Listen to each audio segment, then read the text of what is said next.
Sudah terlihat Bapak Ibu? Sudah. Sudah, Sudah, Pak. Pak. Sudah. Sudah, Oke, Pak. baik. Selamat pagi Bapak Ibu. Saya ucapkan selamat bergabung dan selamat mengikuti mata pelatihan manajemen pemasaran perpustakaan yang diberikan pada Diklat Kepala Perpustakaan Sekolah. Nah, kita akan membuka dengan sebuah pertanyaan. Apakah pemasaran di perpustakaan sudah maksimal? Minimal coba.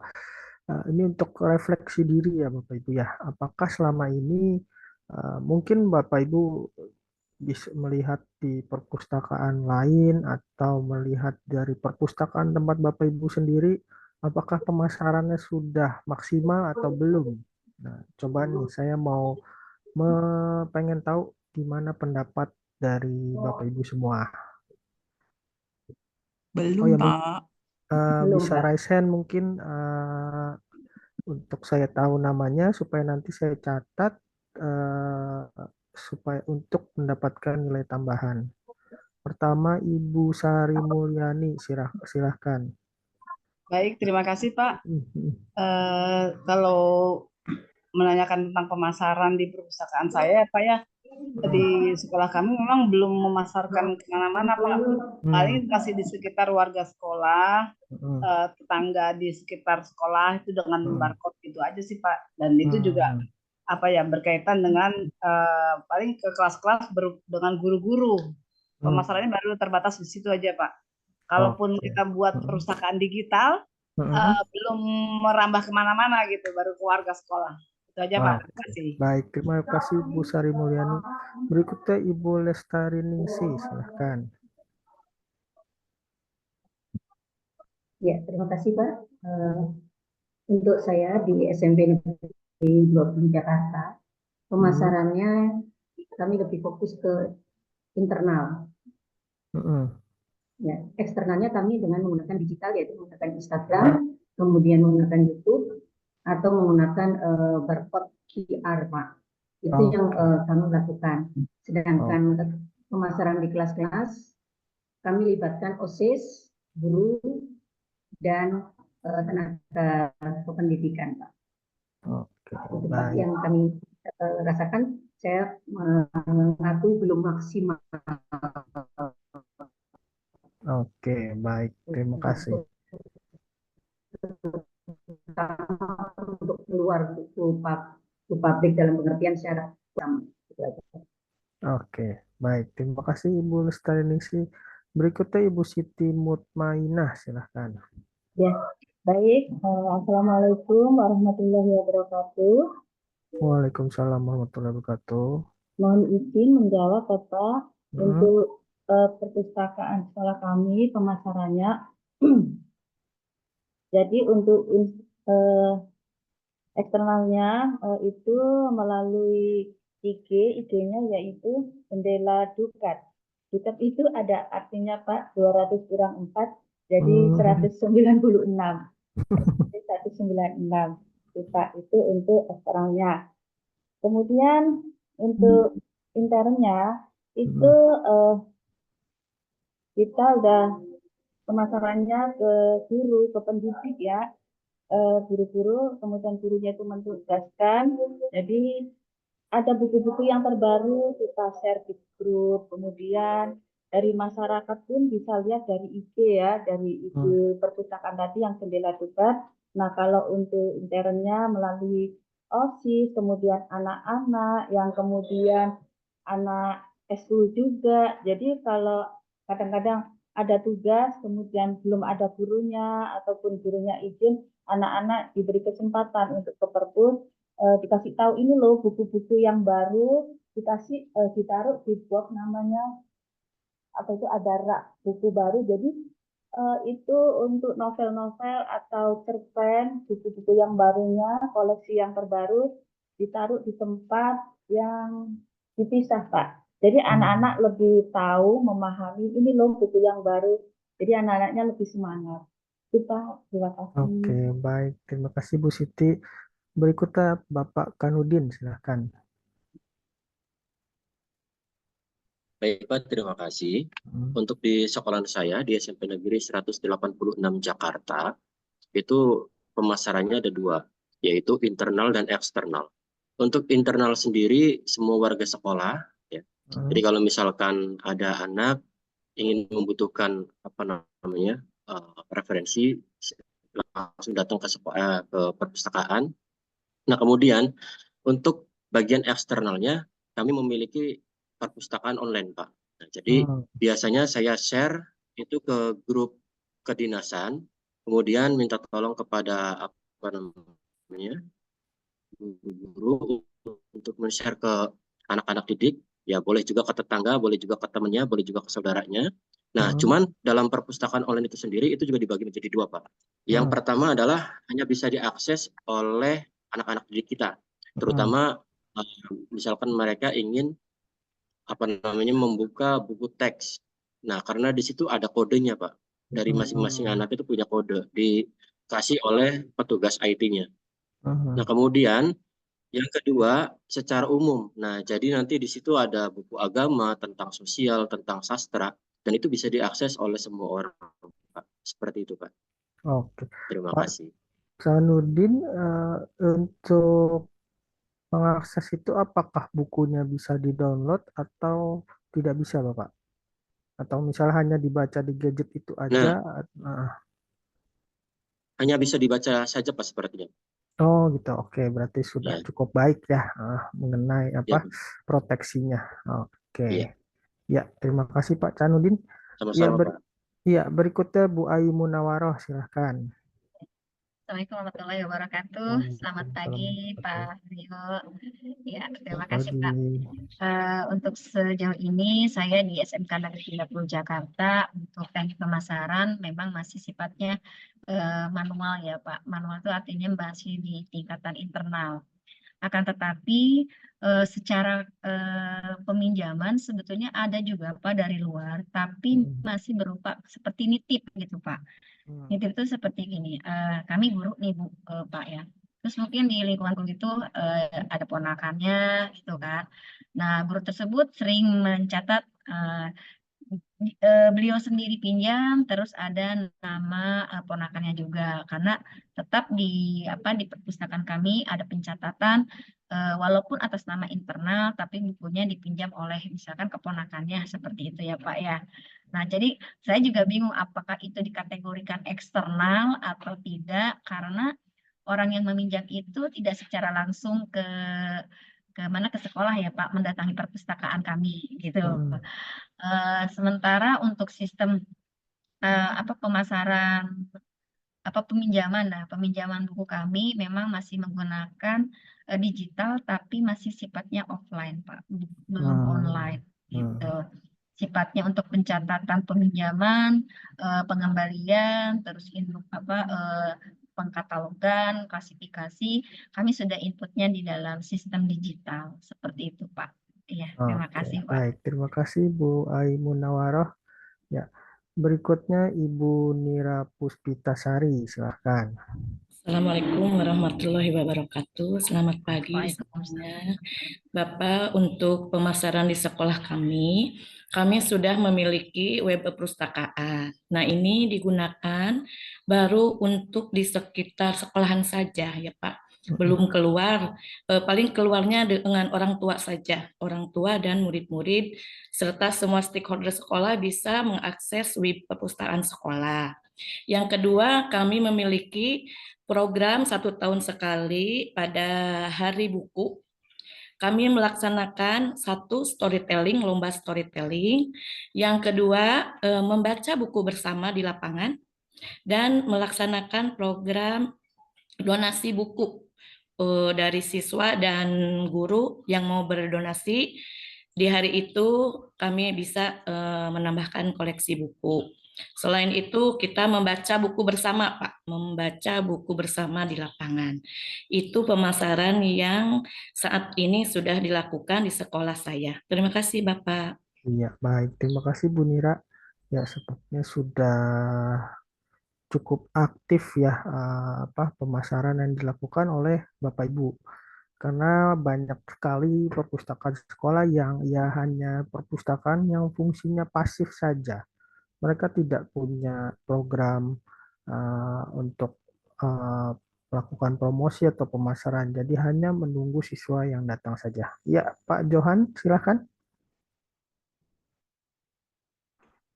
Oke, terima kasih. Yang terhormat Bapak narasumber Pak Aryo Nurtiar, MHUM, dan Bapak Ibu peserta dan Bapak Ibu tim evaluasi. Assalamualaikum warahmatullahi wabarakatuh. Waalaikumsalam warahmatullahi wabarakatuh. Oke, baik. Terima kasih Pak. Terkait untuk pemasaran di sekolah kami SMA 48 itu jadi siswa itu Pak setiap tahun itu kita berikan buku inventaris Pak. Hmm. Jadi misalkan di kelas 1 ini mapel kan ada 14 mapel Pak. Jadi masing-masing anak itu mendapatkan buku sejumlah 14. Kemudian mereka ini bukunya dibawa pulang Pak ya. Jadi buku paketnya dibawa pulang. Nah, bukunya itu buku paket ada yang dari pemerintah, ada yang kita beli sendiri gitu Pak. Kemudian bukunya ini nanti anak-anak itu ya seperti tata tertib Pak, itu dirawat dengan baik, ketika pas akhir tahun dikembalikan ke sekolah. Kemudian yang kelas 2 nanti juga sama seperti itu Pak. Jadi minggu-minggu ini Pak kita tuh ada kegiatan aktivitas itu pendistribusian buku Pak. Jadi pendistribusian buku. Kemudian kemarin itu sebelum liburan anak-anak itu mengembalikan buku Pak. Jadi anak-anak setelah menerima rapot, anak itu mengembalikan buku ke sekolah. Kemudian pas mau masuk atau ajaran baru gini menerima buku di kelas berikutnya. Itu pemasaran yang pertama. Pemasaran yang kedua, anak-anak itu diberikan akses masuk di perpustakaan itu kami itu dari pagi Pak sampai jam 4 sore hari Senin seperti hari kegiatan belajar ya Pak ya. Kemudian anak-anak ini kita tuh di sini kita berikan anak-anak itu kebebasan artinya untuk mengakses buku, tapi karena kita belum digital Pak, jadi mereka tuh masih kita petugas tuh referensi Pak ya. Jadi mereka menanya nanti kita kasih tahu lokasinya di mana, almarinya di mana, raknya di mana. Kemudian kegiatan yang berikutnya lagi kita terkait dengan perpus itu literasi numerasi Pak. Kita diadakan di hari Rabu Pak. Jadi membaca bersama di jam pertama tuh Pak sekitar 10 menit sampai 30 menit Pak. Bukunya tidak ditentukan dari sekolah, artinya mereka buku boleh bawa sendiri, buku fiksi, buku cerita, tapi yang berkaitan dengan dunia pendidikan Pak ya. Yang jelas tidak mengandung sara, tidak mengandung pornografi, bullying dan sebagainya. Kemudian kita kerjasama dengan lain itu Pak, kita dari buku-buku itu seperti penerbit Pak ya, Erlangga, kemudian Yudhistira Pak. Karena kita nggak boleh beli buku Pak, jadi akhirnya anak-anak itu mereka yang berkomunikasi sendiri Pak ke penerbit. Demikian Pak Aryo yang bisa kami sampaikan kondisi di perpustakaan di SMA 48. Terima kasih. Assalamualaikum warahmatullahi wabarakatuh. Waalaikumsalam warahmatullahi wabarakatuh. Ya, terima kasih Pak Johan. Ya, dari beberapa pendapat atau sharingnya dari Bapak Ibu melihat bahwa pemasaran juga perlu dilakukan antara internal juga eksternal. Tetapi sebenarnya apakah harus seperti itu atau tidak? Sebenarnya pemustaka utama dari perpustakaan sekolah itu siapa? Kita lihat dari situ. Pemustaka utama dari perpustakaan sekolah tentu warga sekolah ya, siswa, guru, juga pegawai-pegawai administrasi. Nah, lalu mungkin ada perpustakaan sekolah yang membatasi sampai di situ. Ada lagi yang lebih luas lagi, misalnya ada perpustakaan sekolah yang mengambil kebijakan bahwa pemustaka utama, pemustaka primer yang dari perpustakaan sekolahnya juga adalah para orang tua murid. Ada lagi yang menganggap bahwa perpustakaan sekolah, pemustakanya juga orang di sekitar. Nah, itu semua mana yang paling tepat, itu semua balik lagi ke kebijakan masing-masing sekolah. boleh yang hanya sangat terbatas itu, misalnya siswa, guru, dan staf administrasi, boleh diperluas lagi menjadi ditambah dengan dengan orang tua murid, boleh juga ditambah dengan warga sekitar. Nah, kaitannya dengan pemasaran adalah mereka itu adalah customer kita, mereka itu adalah konsumen kita, mereka pemustaka itu kalau di istilah di perpustakaan pemustaka, kalau dalam dunia bisnis pelanggan customer. Jadi kita perlu melayani customer premier kita dulu. Itu kenapa pemasarannya juga sebaiknya mengutamakan, kalau pakai istilah internal eksternal, maka sebaiknya diutamakan yang internal dulu. Kalau di eksternal itu seperti bonus. Kenapa demikian? Supaya pemasaran kita juga lebih tertarget. Lebih tertarget, tidak membuang tenaga. Jadi sebaiknya ketika media sosial pun juga ketika berinteraksi, mindset yang digunakan adalah ini untuk promosi kepada siswa misalnya. Ini untuk promosi kepada guru dan juga staf administrasi. Seperti itu. Jadi boleh saja kita melakukan pemasaran ke eksternal, ke masyarakat umum supaya tahu, boleh. Tetapi ingat, customer utama kita, pemustaka utama kita adalah warga sekolah. Seperti itu. Lalu terkait dengan pertanyaan, apakah pemasaran di perpustakaan itu sudah maksimal? Yang saya perhatikan memang belum. Jangankan di perpustakaan sekolah, perpustakaan perguruan tinggi, perpustakaan umum, bahkan perpustakaan nasional, saya masih melihat ada beberapa kekurangan di sana-sini. Nanti seiring berjalannya dengan waktu, kita akan bisa terlihat nih kurangnya di mana, seperti itu. Mana yang bisa dimaksimalkan, seperti itu. Jadi jangan berkecil hati bahwa perpustakaan saya pemasarannya belum maksimal. Ya, karena sebagian besar perpustakaan yang saya perhatikan memang belum maksimal. Mungkin ada beberapa perpustakaan yang cukup keren pemasarannya, sudah sangat bisa dikatakan cukup maksimal ya. Sudah sangat maksimal pemasarannya seperti itu. Nah, materi pemasaran ini disampaikan oleh saya, Haryo Nurtiar, yang biasa dipanggil Haryo. Tadi sudah diperkenalkan sebentar oleh Mas Pras ya.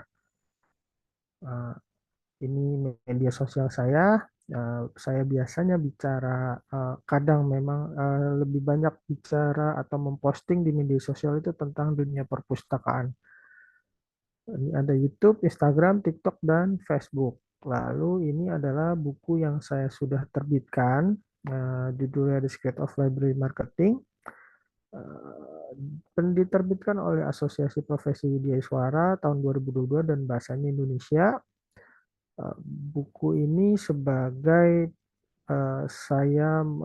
karena saya berminat dalam dunia marketing, bisnis, dan finansial, saya juga bekerja di bidang perpustakaan, maka saya mengawinkan dua konsep ini. Karena buku-buku dalam bidang perpustakaan yang berbahasa Indonesia itu masih sedikit ya di Indonesia. Tetapi terlebih lagi buku tentang library marketing itu saya belum pernah ketemu bukunya yang berbahasa Indonesia. Nah, saya harap dengan adanya buku ini bisa menambah sanah pengetahuan dalam bidang perpustakaan. Nah, bagi Bapak Ibu yang berminat, Bapak Ibu bisa mendownload di LDK. Saya sudah mengupload di sana gratis, full text, boleh disebarluaskan. Di chatnya ada apa? Oke. Nanti kalau ada yang mau bertanya, Bapak Ibu langsung saja raise hand. Tidak perlu, saya tidak akan menyediakan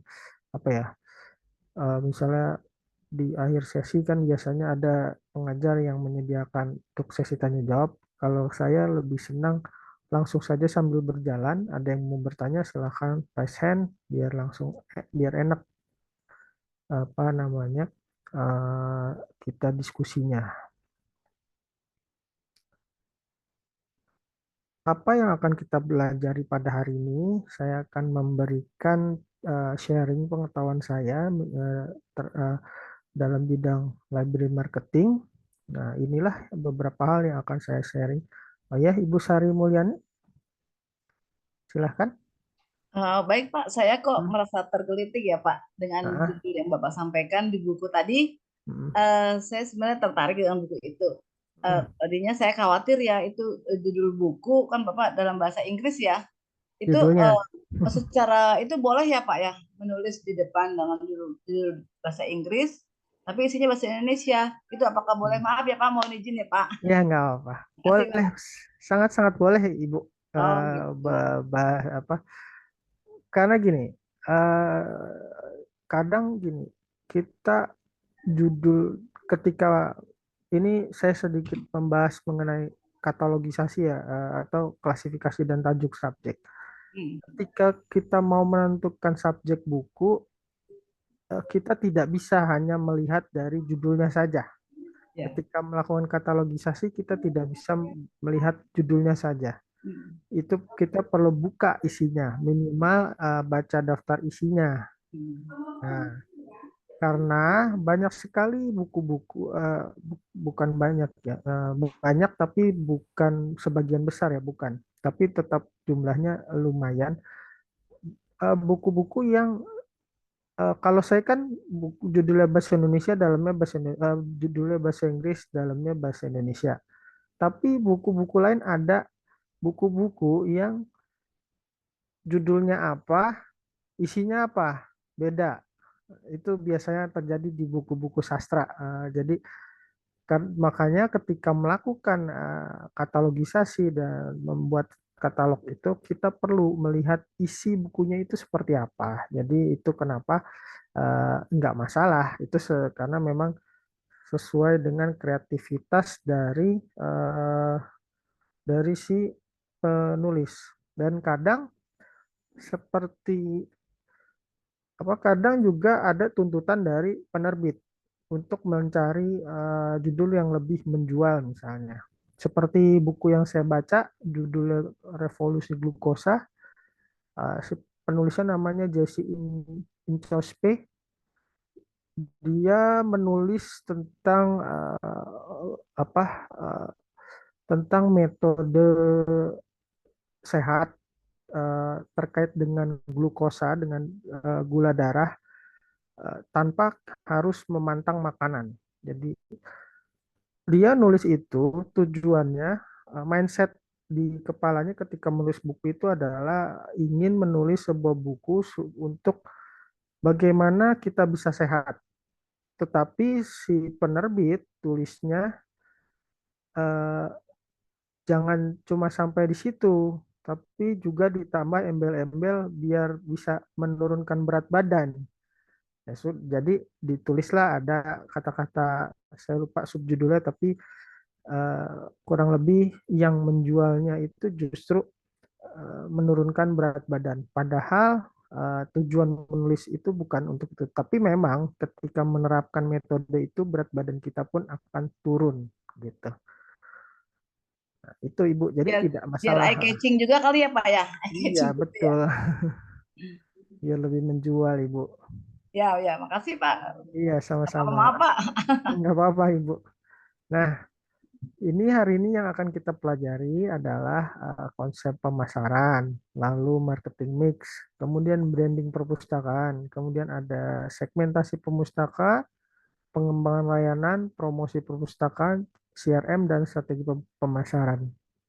Mungkin terlihat banyak, tetapi karena ini pelatihan untuk kepala perpustakaan sekolah, jadi saya juga tidak mendalam untuk membahas dari masing-masing konsep ini. Jadi sekedar untuk supaya Bapak Ibu tahu eh, konsep-konsep di sini, konsep-konsep yang akan kita pelajari pada hari ini.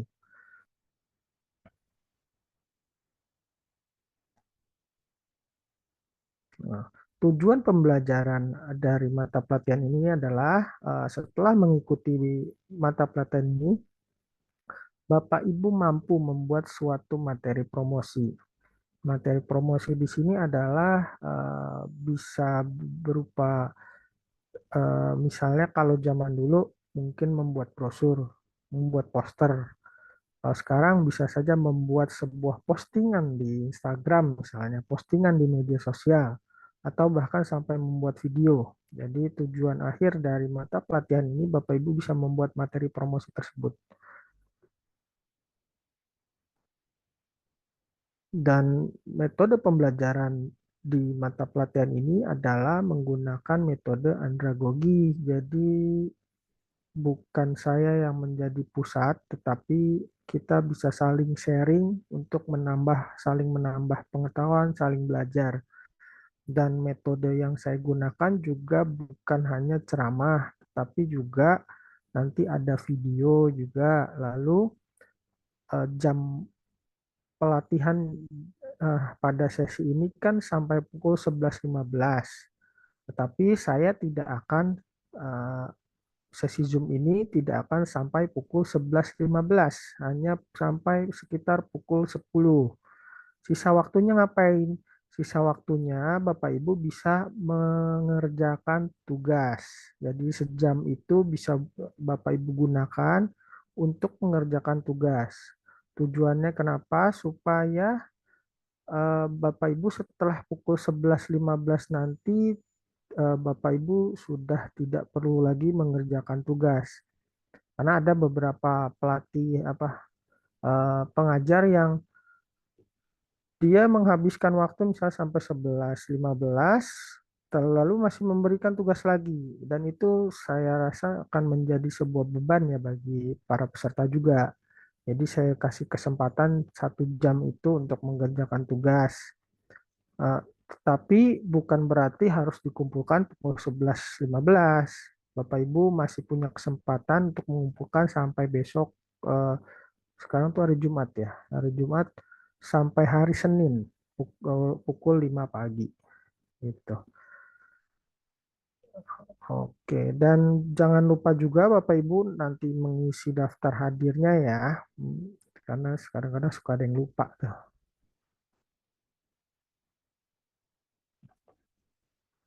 Ya.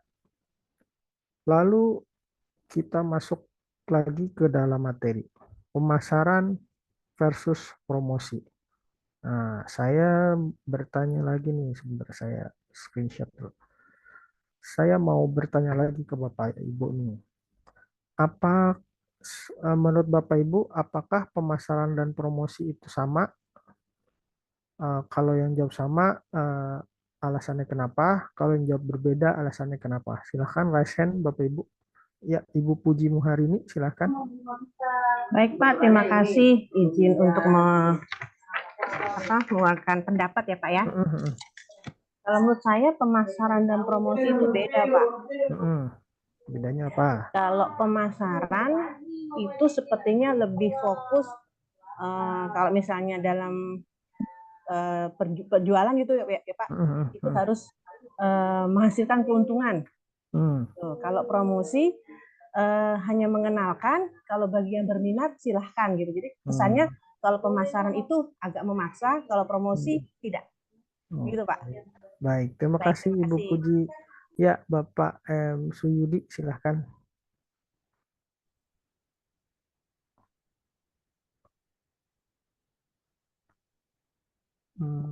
Bapak M. Suyudi belum terdengar.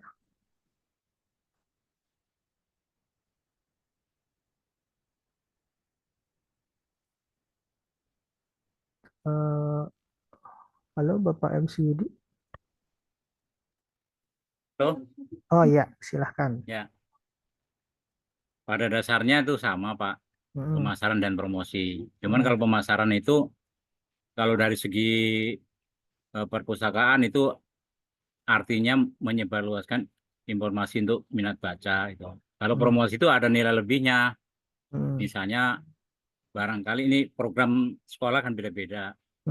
Apabila kita punya program misalnya barang siapa murid yang membaca paling banyak nanti akan mendapatkan reward dari sekolah.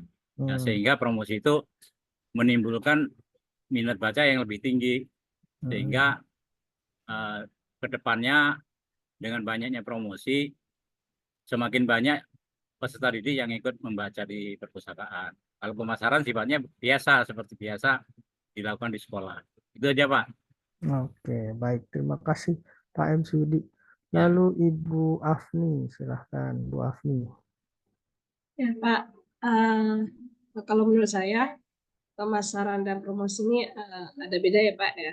Kalau pemasaran itu melibatkan strategi yang mencakup produk, harga, dan distribusi. Kemudian untuk pemasaran perpustakaannya yaitu lebih menarik apa yang dilakukan oleh pustakawan itu menarik untuk memuaskan pengunjungnya dengan memaksimalkan pustakawan dan koleksi-koleksi yang dimiliki. Oke, baik. Terima kasih Bu Afni. Lalu Ibu Lestari Ningsih, silahkan. Baik Pak, kalau menurut saya pemasaran itu lebih luas cakupannya dibandingkan promosi.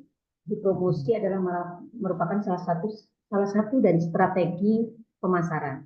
Karena kalau pemasaran itu kegiatan yang melibatkan strategi antara lain bagaimana bahan produknya, seperti apa produknya atau bagaimana produknya, kemudian bagaimana harganya terjangkau atau tidak, kemudian distribusinya, bagaimana supaya barang atau produk ini bisa terjual atau bisa habis. Kemudian yang terakhir adalah promosi.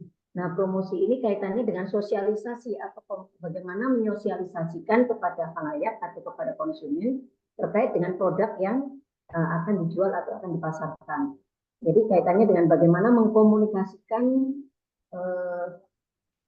hasil produk ini kepada masyarakat atau kepada konsumen. Mungkin itu Pak. Oke, baik. Mohon maaf jika salah. Ya, terima kasih Bu Lestari Ningsih. Berikutnya Ibu Sari Mulyani, silahkan. Ya, terima kasih Pak.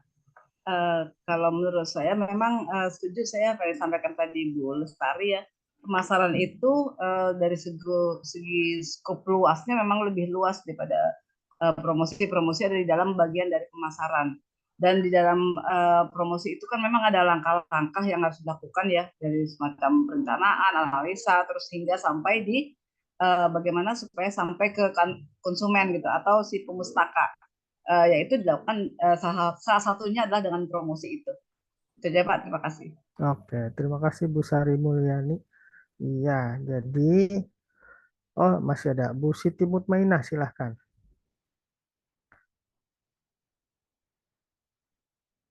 Mohon di-unmute, Ibu. Maaf, belum lupa. Iya, kalau pemasaran menurut saya itu memberi informasi berupa keunggulan suatu produk. Jadi info seperti apa ini barang, kemudian dari produk ini untuk menciptakan suatu nilai, gitu Pak. Kemudian kalau untuk promosi itu lebih meningkatkan ke produk atau layanan. Itu saja Pak menurut saya. Baik, terima kasih Bu Siti. Iya, jadi apakah promosi dan juga pemasaran itu merupakan sesuatu yang berbeda atau sama? Pemasaran dan promosi itu adalah sesuatu yang berbeda dan sebagian besar di sini Bapak Ibu menjawab benar ya bahwa pemasaran dan promosi itu adalah sesuatu yang beda. Pemasaran itu apa? Pemasaran intinya pemasaran adalah metode yang kita gunakan untuk mencapai sesuatu. Itu pemasaran. Jadi metode jadinya pemasaran itu bisa berbagai macam caranya. Itu kenapa dibilang pemasaran termasuk promosi juga merupakan seperti sebuah seni. Jadi tidak ada standar baku. Bisa berubah lagi. Ntar muncul lagi teori baru, berubah lagi. Tidak seperti matematika yang eksak, 2 tambah 2 sama dengan 4. Pemasaran itu dinamis sifatnya. Itu kenapa pemasaran bukan hanya diterapkan di dunia bisnis. Pemasaran juga diterapkan di dunia non-profit seperti perpustakaan. Bahkan pemasaran itu diterapkan di dalam kehidupan sehari-hari. Misalnya, dulu Bapak Ibu waktu masih muda ketika suka dengan lawan jenisnya, Bapak Ibu itu secara tidak langsung, secara tidak sadar Bapak Ibu sudah menerapkan sebuah ilmu pemasaran. Misalnya, sering-sering lewat di depan dia, terus sering nongol, sering deket-deket, terus juga berusaha sering ngobrol, lalu memperbaiki penampilan seperti itu. Itu juga merupakan pemasaran. Atau ketika sekarang misalnya Bapak Ibu yang berkarir nih, gimana cara target tujuan Ibu atau target Ibu Bapak Ibu di sini adalah untuk misalnya kenaikan jabatan. Nah, di situ apa yang harus dilakukan? Misalnya menambah, kalau dulu kan kalau PNS nih ada namanya angka kredit ya. Nah, gimana biar cepat naik jabatan? Otomatis strateginya mengumpulkan angka kredit, membuat misalnya tulisan seperti itu. Jadi itu salah satu bentuk pemasaran. Ada lagi misalnya kalau di dunia politik melakukan lobby-lobby politik itu juga merupakan pemasaran.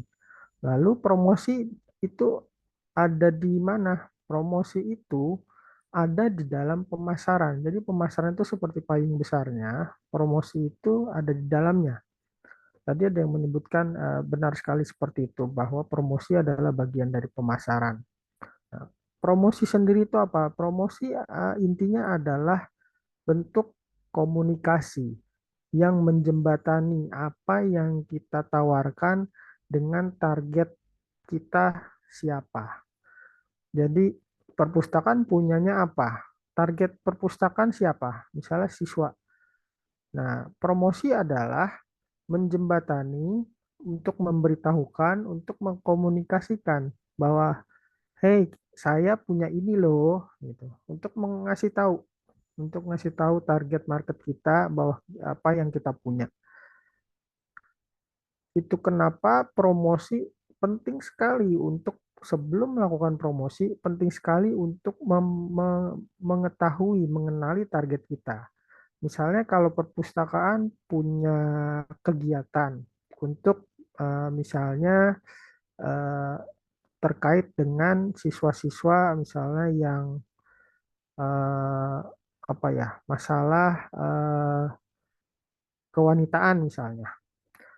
Tentu targetnya adalah ya siswa-siswa wanita kan. Jadi maka promosinya harus yang kita promosikan, kita targetkan ke promosi ke yang perempuan. Jangan promosinya ke semuanya, ke laki-laki dan perempuan. Karena target acara itu adalah acara untuk siswa perempuan. Kalau ke laki-laki juga jadinya kurang pas nantinya. Jadi sudah buang-buang sumber daya, tetapi sudah buang-buang sumber daya, tetapi karena tidak tepat, jadi malah mengurangi efektivitas promosi seperti itu.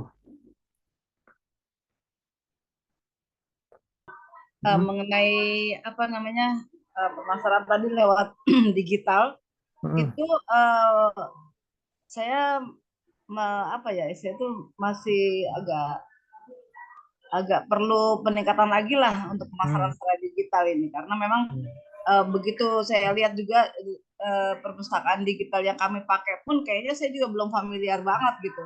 Dan ini apakah ada apa ya, semacam apa boleh modifikasi sendiri atau memang harus kita gunakan aplikasi-aplikasi perpustakaan yang pemasaran perpustakaan yang melalui sudah diberikan itu, Pak.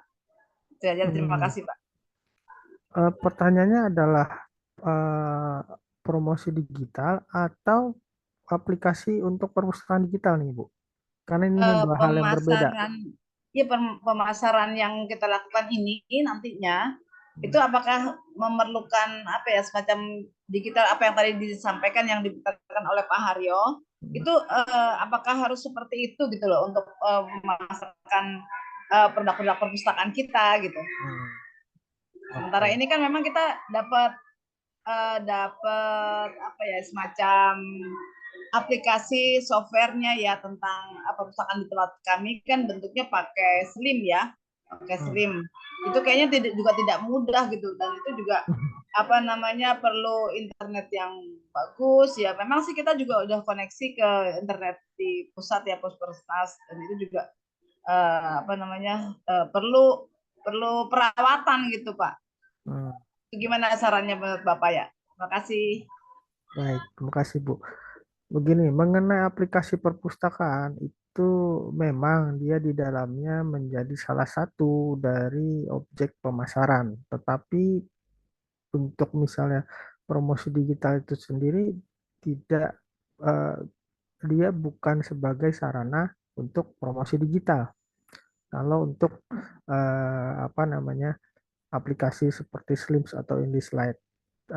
Kalau untuk promosi digital yang dipakai biasanya adalah media sosial, karena media sosial itu lebih murah, lebih tertarget, lebih bisa kita filter, datanya juga bisa kita baca ya, lebih lengkap dari data-data dari media sosial dibandingkan dengan promosi misalnya melalui penyebaran brosur atau misalnya flyer seperti itu. Jadi untuk pemasaran digital yang biasanya digunakan adalah media sosial, Facebook, Twitter, Instagram, TikTok, YouTube, atau WhatsApp kalau ini sekarang. Seperti itu, Ibu. Jadi untuk seperti Slims itu berbeda, bukan ranah di dalam Slims atau InDesign itu bukan ranahnya pemasaran, tetapi dia menjadi salah satu objek gitu, bukan atau menjadi sebuah produk.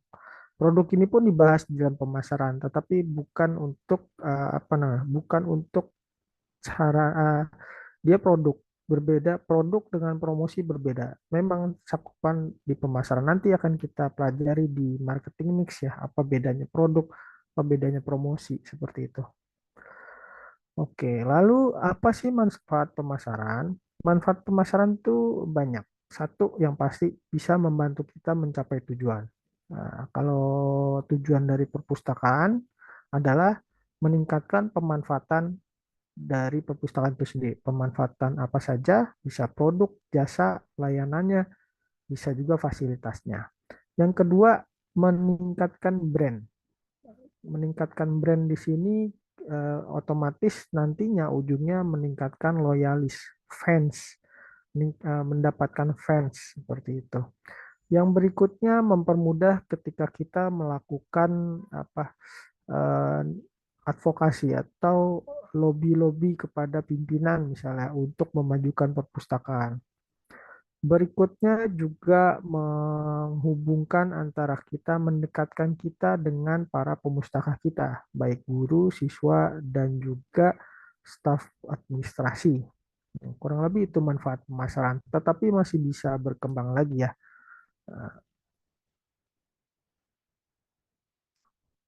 Nah, ini marketing mix yang tadi saya singgung. Marketing mix atau yang disebut juga dengan bahasa Indonesianya bauran pemasaran. Ini yang saya jelaskan ada 8 elemen dari bauran pemasaran atau dari marketing mix. Pada awalnya dulu hanya 4, tetapi seiring berjalannya waktu bertambah. Ada yang teorinya ada yang mengatakan 7, ada yang mengatakan 8. Dulu pada awalnya hanya 4, yaitu 4 P ya disebutnya product, price, place, dan promotion. Produk dari perpustakaan sekolah ini apa? Produknya yaitu koleksi perpustakaan, buku, majalah, mungkin koran, atau e-book mungkin. Lalu juga layanan seperti ruang baca, layanan sirkulasi, lalu juga kemudian layanan reference mungkin, meskipun tidak semua perpustakaan sekolah ada, tetapi ada juga yang memang mengadakan layanan reference. Itu untuk produk. Lalu juga fasilitas itu juga masuk ke dalam elemen produk. Fasilitas ruang baca, fasilitas apa namanya, mungkin ada fasilitas WiFi seperti itu. Lalu yang berikutnya adalah price atau harga. So, mungkin pertanyaannya, loh, kok harga? Bukankah perpustakaan itu non-profit? Ya betul, meskipun tidak semua perpustakaan adalah perpustakaan yang non-profit.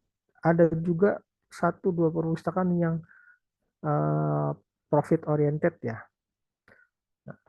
Bagi perpustakaan yang non-profit, price di sini adalah nilai pengorbanan. Pengorbanan apa? Seberapa besar pengorbanan yang dilakukan oleh pemustaka untuk mengakses perpustakaan. Jadi misalnya kalau perpustakaannya digital, kalau di Perpusnas ada namanya Ipusnas. Untuk mengakses Ipusnas, mereka pengorbanannya, harga yang harus dibayar adalah kuota misalnya. Kalau untuk datang ke perpustakaan, harga yang harus dibayar adalah mengorbankan waktu, mengorbankan misalnya tenaga untuk berjalan ke sana, misalnya seperti itu. Kalau perpustakaan sekolah kan relatif dekat ya, sangat dekat dengan pemustakanya. Karena mereka beraktivitas di sekolah, perpustakaannya pun ada di sekolah. Dan usahakan produk yang kita berikan itu melebihi ekspektasi dari pengorbanan yang mereka lakukan. Jadi supaya nilainya itu, nilai yang kita berikan lebih besar. Kemudian place. Place di sini bukan hanya soal tempat di mana perpustakaan itu berada. Misalnya apakah di depan, di belakang, atau di tengah misalnya dari sekolah. Place di sini juga menjadi dikatakan sebagai akses. Bagaimana pemustaka mengakses perpustakaan. Misalnya dari tadi ada yang cerita melalui aplikasi misalnya. Apakah bisa dijangkau dengan aplikasi sehingga perpustakaan bisa dikunjungi 24 jam. Misalnya dengan mengakses aplikasi. Atau juga melalui media sosial. Apakah perpustakaan bisa punya media sosialnya, atau punya narahubung, atau bisa dihubungi via WA misalnya, dan ketika komen atau mention di media sosial, perpustakaan membalas komen tersebut atau tidak. Nah, itu place, lebih kepada akses. Promosi adalah jembatan, menjembatani apa yang kita punya, menjembatani produk kita kepada target market. Nah, di sini tadi yang dikatakan tadi aplikasi InDesign itu masuk ke dalam produk, sedangkan kalau media sosial dia bisa masuk ke place, bisa juga masuk ke promotion, seperti itu. Jadi promosi di sini bicara mengenai bagaimana kita mengkomunikasikan apa yang kita punya. Lalu yang kelima, people. People adalah kita sebagai pengelola perpustakaan, pimpinan, stakeholders, pastinya para pemustaka juga.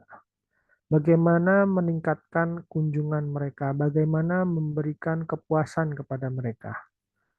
Lalu proses. Proses lebih kepada bagaimana kita bekerja.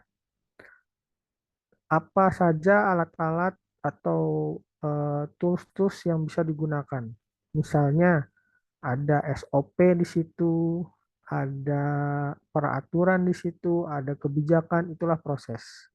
Jadi lebih kepada sarana atau alat-alat yang membantu dalam proses. Kemudian physical evidence. Physical evidence ini bicara tentang bagaimana desain dari perpustakaan, apakah menarik atau tidak. Lalu desain dari media sosial kita, desain dari website, seperti itu. Lalu yang berikutnya adalah productivity and quality. Bagaimana perpustakaan bisa tetap produktif dan juga pelayanannya semakin berkualitas. Produktif di sini bukan hanya sekedar menunggu pemustaka datang. Tadi Bapak Ibu menyebutkan, sudah sharing ya, dari beberapa kegiatannya, Bapak Ibu aktif untuk menjangkau siswa dengan juga bekerja sama dengan guru, dengan pihak sekolah. Itu salah satu bentuk productivity. Lalu Bapak Ibu mengikuti pelatihan ini juga merupakan bentuk productivity untuk meningkatkan kinerja Bapak Ibu, meningkatkan kompetensi Bapak Ibu. Sampai di sini ada yang mau ditanyakan Bapak Ibu? Ya, Bu Nira, silahkan. Terima kasih Bapak. Tadi Bapak sudah menjelaskan tentang marketing mix. Nah, saya pernah pengalaman ya Pak, membaca buku yang webtoon yang apa. Kita sudah tertarik membaca sampai banyak, ujung-ujungnya harus membayar. Nah, ini termasuk marketing price atau bagaimana ya Pak? Terima kasih. Gimana Ibu? Jadi kita udah masuk Pak ke suatu web untuk membaca novel. Nah, kita sudah membaca nih Pak berapa halaman gitu. Ujung-ujungnya harus membayar. Nah, ini termasuk marketing mix ini apa enggak Pak? Terima kasih. Oke. Itu juga merupakan masuknya marketing mix. Dan yang seperti itu merupakan salah satu perpustakaan yang profit oriented ya Ibu Nira. Jadi ada perpustakaan-perpustakaan yang profit oriented seperti misalnya Gramedia Digital, ya, atau Kindle Unlimited. Ketika kita mau untuk bisa mengakses koleksi perpustakaan mereka, kita perlu membayar iuran setiap bulan. Atau saya yang punya menjadi member perpustakaan digital Storytel. Isinya adalah buku e-book yang sama audiobook.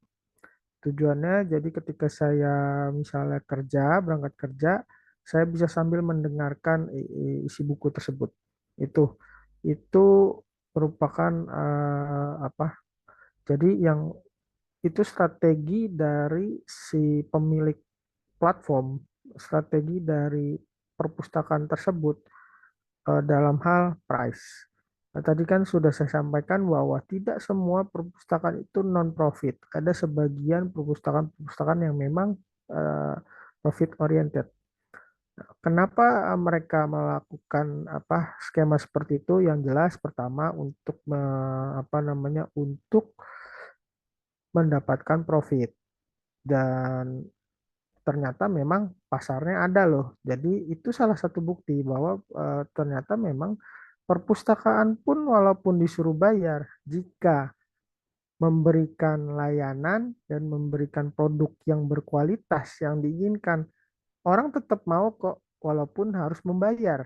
Nah, kenapa perpustakaan yang gratis, dan tidak gratis dalam artian tidak perlu mengeluarkan uang sepeser pun, kenapa tidak bisa seperti itu? Nah, itulah PR beratnya seperti itu. Jadi itu merupakan salah satu komponen dari marketing mix, yaitu price. Begitu Ibu Nira. Baik Pak, terima kasih. Oke, sama-sama. Ada lagi Bapak Ibu yang lain? Kita lanjut dulu ya. Nah, lalu ada sebuah pertanyaan, bagaimana sih jualan tanpa bicara? Apa sih yang dimaksud dengan jualan tanpa bicara? Jualan di sini bukan berarti harus terkonversi dengan uang ya. Hasilnya bukan berarti harus mendapatkan uang.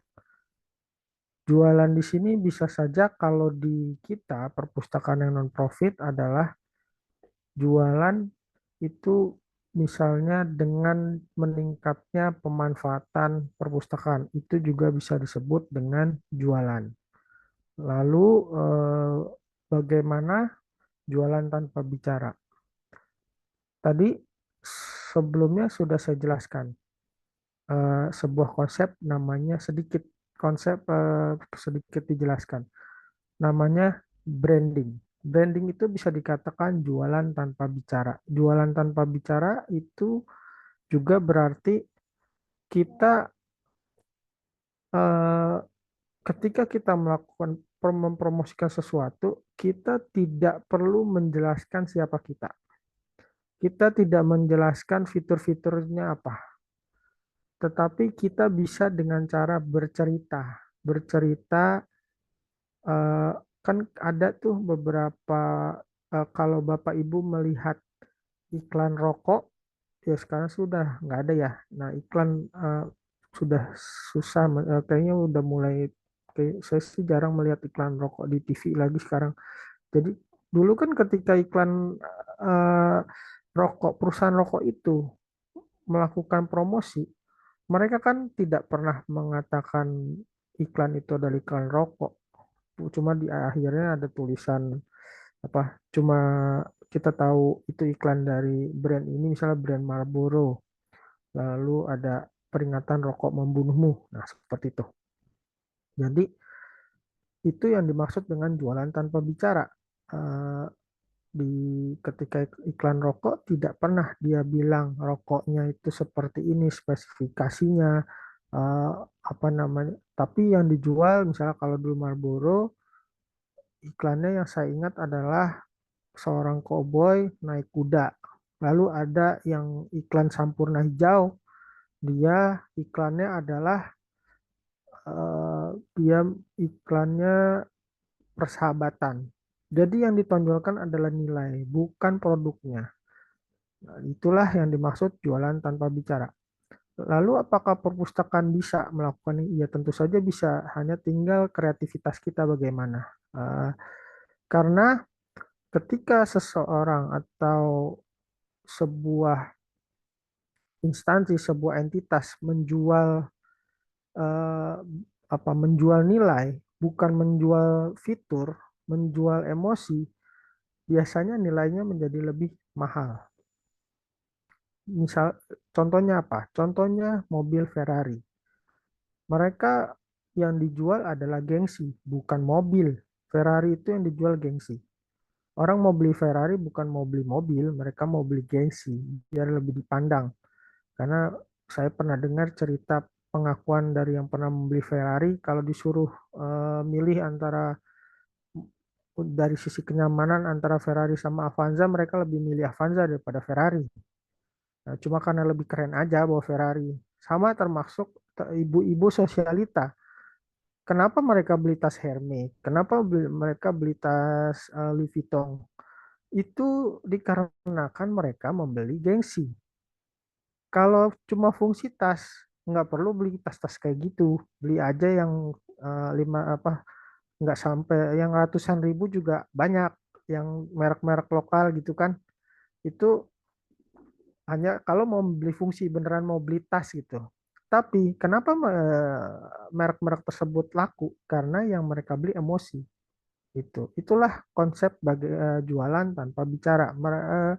Yang mereka kan juga ketika promosi bukan mempromosikan fiturnya seperti apa.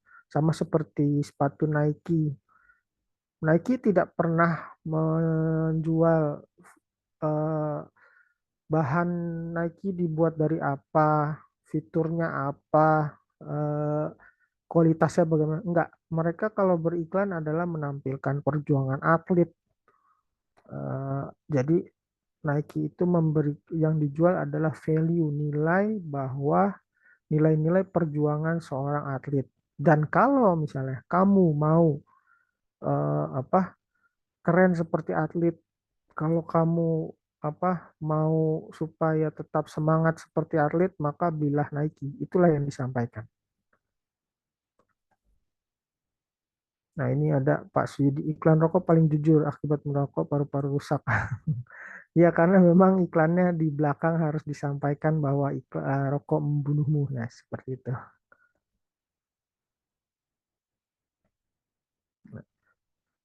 Lalu brand itu apa? Brand itu bukanlah merek. Brand adalah apa yang difikirkan oleh orang lain terhadap kita. Jadi Brand itu adalah nilai atau konsep yang ada di pikiran orang lain yang terhadap kita. Jadi misalnya perpustakaan, kalau dulu kan image pustakawan adalah jutek. Nah, itu adalah brand pustakawan secara umum, bahwa brand pustakawan adalah apa namanya jutek, apa namanya galak. Itu brand. Jadi apa yang difikirkan oleh orang lain terhadap kita. Lalu misalnya tadi Ferrari, brand Ferrari itu kita menganggap Ferrari adalah keren, mahal, seperti itu. Sama seperti brand iPhone. Orang memilih iPhone daripada Android itu karena umumnya karena iPhone itu mahal, lebih terlihat mahal kalau beli iPhone. Meskipun kalau yang mengerti spesifikasi handphone ya mungkin beli iPhone bukan karena lebih keren, tetapi karena memang spesifikasinya lebih baik. Kalau itulah brand, termasuk yang namanya personal brand. Personal brand adalah nilai di benak orang lain terhadap diri kita. Sama seperti misalnya kita melihat taruhlah Nikita Mirzani misalnya. Brandnya Nikita Mirzani di kepala Bapak Ibu tahu kan ya? Mungkin semua orang tahu brandnya seperti itu karena dia membentuk brandnya dia seperti itu dengan kontroversi ya, itu cara dia mencari uang. Nah seperti itu brand yang dia bentuk, personal brand yang dia bentuk seperti itu. Apakah nanti bisa berubah? Bisa, tetapi sulit karena karena dia lebih mudah membentuk brand yang negatif dibandingkan yang positif. Kalau dari negatif ke positif agak sulit bangunnya. Jadi makanya bisa dibilang brand yang positif itu bisa rusak seketika dengan hal yang negatif misalnya. Jadi sama seperti brand politikus, mungkin di mata masyarakat brand politikus adalah ya jelek, tidak bisa dipercaya seperti itu. Itu adalah brand. Jadi brand itu bukan merek. Merek, logo, simbol, slogan itu adalah salah satu komponen dari brand yang membentuk brand. Nah, perpustakaan itu mau dibentuk seperti apa? Brand yang mau dibentuk oleh Bapak Ibu di tempat Bapak Ibu bekerja seperti apa? Mau dilihat sebagai perpustakaan adalah tempat yang asik buat nongkrong, maka kalau Bapak Ibu memutuskan membentuk brand perpustakaan seperti itu, maka buatlah perpustakaan yang seperti itu. Disediakan misalnya tempat nonton TV, sofa, atau bantal beanbag ya, atau pakai karpet. Mungkin juga ada yang menyediakan tempat makan khusus, misalnya ada ruangan untuk makan khusus, bisa supaya anak-anak bisa nongkrong. WiFi gratis, disediakan apa namanya PopMe misalnya, itu bisa. Atau misalnya tempat sumber referensi untuk penelitian atau tempat sumber referensi untuk mengerjakan tugas, maka bentuklah perpustakaan seperti itu. Lengkapi dengan sumber-sumber yang memang benar-benar mendukung untuk para siswa mengerjakan tugas. Juga misalnya kerjasama dengan perpustakaan lain, perpustakaan perguruan tinggi untuk memberikan memberikan edukasi, seminar terkait misalnya cara melakukan penelitian misalnya. Edukasi, seminar, atau pelatihan untuk literasi informasi. Begitu juga dengan promosinya. Promosi di media sosial juga harus sesuai dengan brand yang mau dibentuk. Nah, itu dia. Oke, kita lanjut ya Bapak Ibu. Lalu bagaimana cara kita membangun brand? Ada 3 tahapan dalam membangun brand. Yang pertama, sebentar saya screenshot dulu. membuat brand identity. Membuat brand identity di sini termasuk merek, gambar, desain standar desain untuk media sosial misalnya. Lalu blueprint atau perencanaan untuk membangun brand tadi yang seperti saya sudah sampaikan. Oh, kalau misalnya mau jadi tempat perpustakaan tempat yang menyenangkan, mungkin desain ruangannya dirubah jadi lebih yang Instagramable misalnya. Lalu juga si pustakawannya juga menyenangkan, bisa bergaul dengan siswa, kemudian dari layout atau desain media sosialnya juga dibuat seperti menyenangkan, kemudian juga bagaimana bahasa-bahasa di sosial medianya juga menyesuaikan bahasanya. Itulah yang dari brand identity seperti itu. Yang kedua, setelah brand identity, perencanaan dibuat, blueprintnya sudah dibuat, kita bagaimana mendistribusikan identitas brand itu yang tadi sudah kita buat kepada pemustaka kita.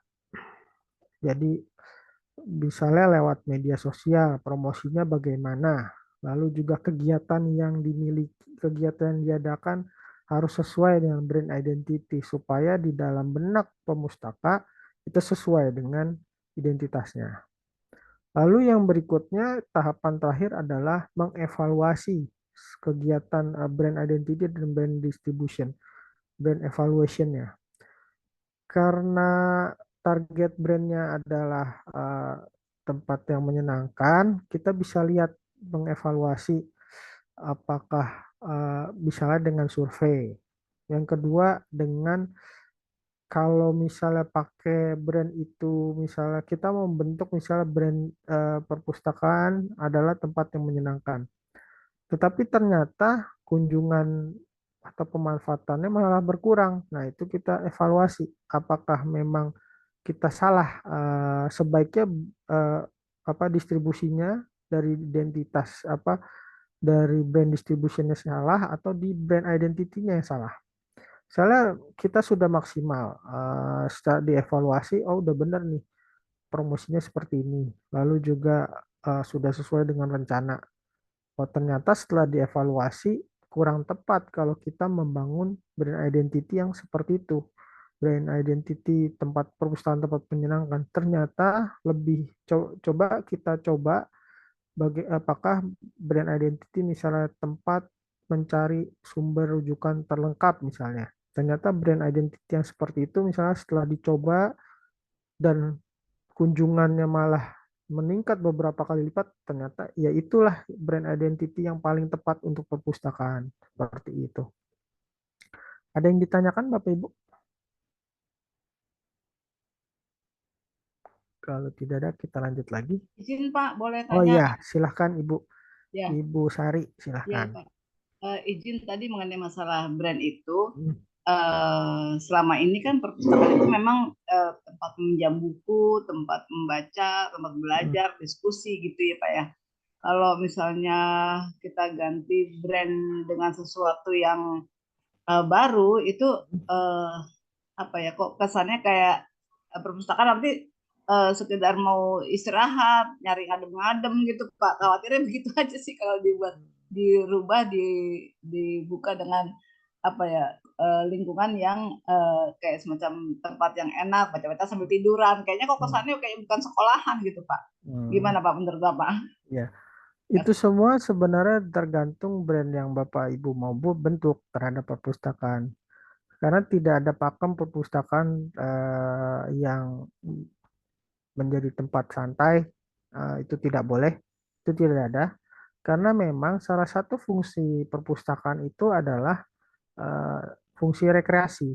Jadi boleh aja ke perpustakaan cuma buat santai, cuma buat ngobrol. Karena di situ dengan mereka ngobrol sudah juga menjalankan fungsi rekreasi, fungsi informasi. Ada pertukaran informasi di situ. Misalnya seperti perpustakaan di Medan Merdeka Selatan, Perpustakaan Nasional, itu kan kunjungannya jauh meningkat ketika sudah menjadi perpustakaan yang sekarang ya, perpustakaan tertinggi di dunia. Kenapa bisa seperti itu? Satu dari sisi fasilitas, yang kedua dari sisi desainnya.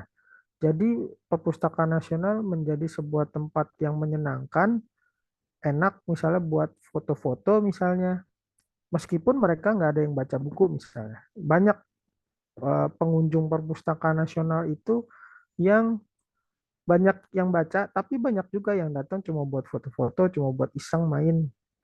Atau ada juga yang membawa keluarganya, pasangannya dan juga anaknya untuk memperkenalkan. Jadi tidak mesti perpustakaan itu kaku hanya untuk baca buku, tetapi kita bisa juga memperkenalkan fungsi perpustakaan lain, yaitu fungsi rekreasi, supaya mereka dekat dulu dengan perpustakaan. Ketika nanti dekat, mereka mungkin kemungkinan, meskipun tidak pasti ya, ada keinginan, muncul keinginan untuk mengeksplor lebih jauh. Ya, melihat buku ya Pak. Awalnya dekatkan dulu perpustakaan ke mereka, jadi supaya lebih dekat. Tapi itu lagi-lagi berpulang kepada apakah brand perpustakaan itu yang mau dibentuk seperti apa? Apakah sebagai tempat yang menyenangkan atau ke tempat yang serius? Tidak salah juga kalau misalnya mau membentuk brand perpustakaan sebagai tempat yang serius. Enggak salah, itu juga bisa benar. Tapi pastikan juga dievaluasi. Kalau pakai brand yang seperti ini, bagaimana pemanfaatannya? Karena banyak sekarang perpustakaan-perpustakaan justru yang banyak didatangi adalah perpustakaan yang punya fungsi rekreasi lebih gitu. Jadi misalnya saya di beberapa daerah melihat perpustakaannya ya rame, misalnya ada yang punya, misalnya kalau perpustakaan umum ada yang punya fasilitas tempat bermain buat anak-anak. Jadi di situ banyak permainan-permainan anak. Justru itu lebih ramai dibandingkan perpustakaan yang hanya koleksi buku saja seperti itu. Jadi perpustakaan itu bukan lagi hanya tempat dimanfaatkan hanya sebagai tempat mencari pengetahuan atau informasi, tetapi juga sebagai alternatif tempat rekreasi. Begitu, Ibu. Oke, baik. Bagaimana Ibu Sari? Sudah? Oke, berikutnya ke Ibu Aan. Silahkan Bu Aan. Ya, Assalamualaikum. Terima kasih Pak untuk kesempatannya. Ya. Sekarang saya ingin menanyakan untuk brand ya Pak ya. Kan kita sekarang banyak mendengar kata brand ambassador. Ada seorang tokoh mungkin yang terkenal gitu ya untuk dijadikan BA-nya ya kalau orang sebutan. Kira-kira kalau terputus Ibu dia Aan. milih yang mana? Ya. Kemudian kalau misalnya di sekolah nih Pak, kalau di sekolah itu untuk BA sekolah kita itu baiknya siswa yang mana ya Pak yang bisa kita pilih? Kemudian untuk pemasarannya bahwa dia adalah brand itu apa yang dapat kita lakukan Pak? Itu aja dari saya Pak. Terima kasih. Baik. Jadi mengenai brand ambassador, nah tujuan dari sebuah, kalau perusahaan misalnya atau bisnis memilih brand ambassador, satu untuk menaikkan brandnya, yang kedua untuk promosi. Karena tugas brand ambassador tentu melakukan promosi perpustakaan. Bagaimana suatu perusahaan memilih atau kriterianya apa sih dalam memilih brand ambassador? Biasanya suatu perusahaan atau bisnis memilih brand ambassador itu melihat dari karakteristiknya si misalnya influencer. Apakah sesuai nggak sama value yang mau ditampilkan? Misalnya value yang mau ditampilkan adalah smart. Lalu kalau misalnya mau di Ayunda ya dengan iklan, dia kan bisa dibilang ratu iklan ya. Mau di Ayunda, kenapa mau di Ayunda banyak yang mengendorse, banyak yang menjadikannya brand ambassador. Satu, karena dia cantik. Jadi banyak produk kosmetik yang mengendorse dia, yang menjadikan dia brand ambassador. Kedua, dia smart, supaya orang-orang menganggap eh, apa brand yang dia pakai adalah brand untuk orang-orang pintar seperti itu. Terus hampir jauh dari berita-berita negatif tentang Maudy Ayunda. Nah, seperti itu. Itu beberapa dan pastinya dia populer ya. Itu dia. Untuk jadi nilainya dapat, promosinya juga dapat. Untuk otomatis untuk bisa menaikkan brand. Kalau di sekolah bagaimana? Perpustakaan sekolah bisa misalnya mengadakan duta perpustakaan sebagai brand ambassador. Nah, duta perpustakaan ini tugasnya ngapain? Misalnya satu semester nih, duta perpustakaannya sini. Tugasnya ngapain? Tugasnya adalah melakukan promosi di media sosialnya, promosi kepada teman-temannya. Lalu siapa yang bisa kita pilih sebagai brand ambassador perpustakaan sekolah? Kita bisa memilih misalnya, kita lihat dari, kan di antara anak-anak sekolah tuh suka ada tuh anak-anak yang populer ya, Ibu ya. Bisa kelihatan kan, oh ini anak cukup populer nih. Terus coba lihat media sosialnya gimana. Bagaimana dengan followersnya, banyak nggak? Kedekatan dengan followersnya gimana? Nah, kita bisa menunjuk si anak ini menjadi brand ambassador dari perpustakaan gitu, Ibu. Ada lagi, Bu? Sudah ya? Maaf Pak, Iya. mau bertanya lagi.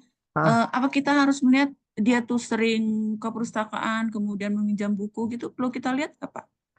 Itu bisa kita lihat sebagai nilai plus ya. Tetapi Oh, kalau misalnya dia tidak pernah ke perpustakaan, misalnya ada anak yang sering ke perpustakaan, sering minjem buku, tapi sayangnya dia kurang populer misalnya. Itu menjadi kurang maksimal ketika dia gitu. ditunjuk sebagai brand ambassador. Sama seperti para artis itu. Misalnya Dian Sastro yang ditunjuk sebagai atau Raditya Dika yang ditunjuk sebagai brand ambassador produk Asus misalnya. Tapi kan belum tentu dia pakai produk Asus juga. Setelah dijadikan brand ambassador baru dia menggunakan produk Asus. Bisa saja yang tadinya belum pernah ke perpustakaan ditunjuk jadi duta perpustakaan, lalu diberikan misalnya, kalau bisa kamu sering ke perpustakaan seperti itu. Jadi setelah jadi brand ambassador perpustakaan, dia jadi bisa sering-sering ke perpustakaan. Dan untuk pemilihannya bisa saja kita melakukan survei nih ke semua siswa di sekolah. Kira perpustakaan mau menunjuk duta perpustakaan nih, mau menunjuk brand ambassador. Kira-kira siapa ya? Nah, disurvei ke anak-anak gitu. Bisa saja seperti itu. Ya, gimana, Bu Aan? Satu lagi Pak, kalau info untuk Perpusnas itu ada brand ambassadornya nggak Pak? Ada Ibu, Duta Baca. Jadi Duta Baca Perpusnas itu yang sekarang Golagong. Oh, Golagong.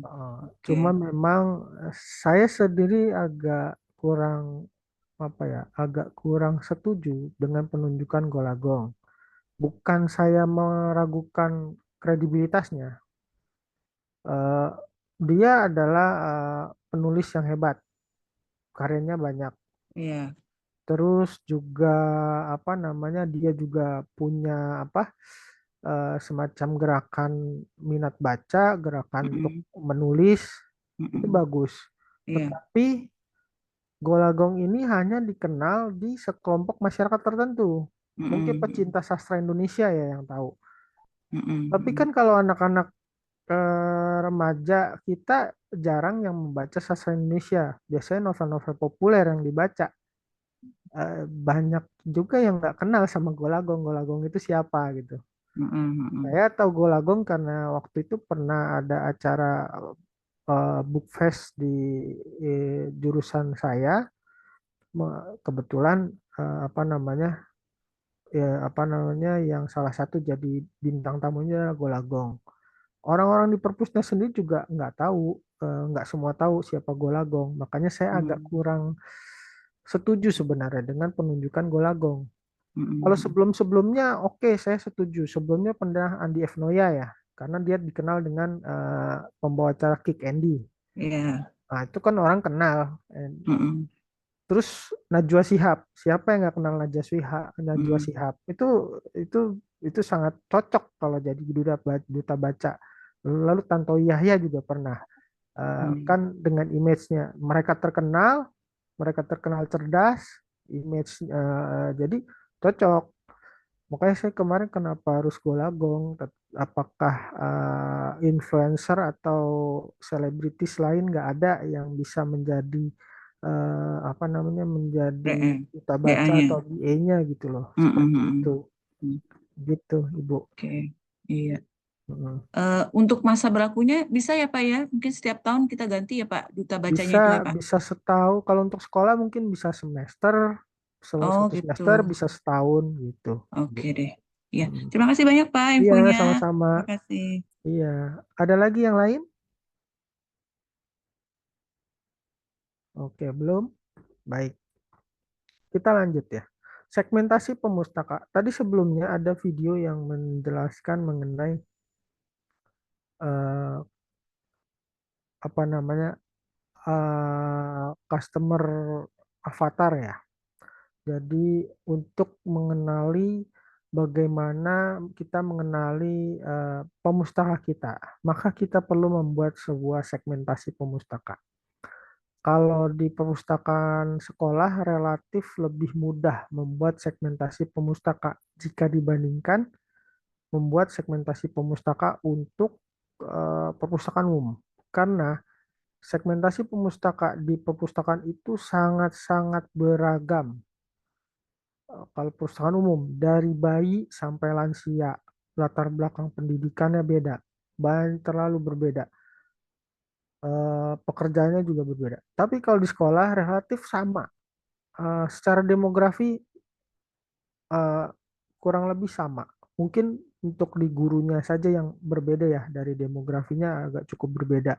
Tapi dari sisi pekerjaan sama ya semuanya, guru atau administrasi.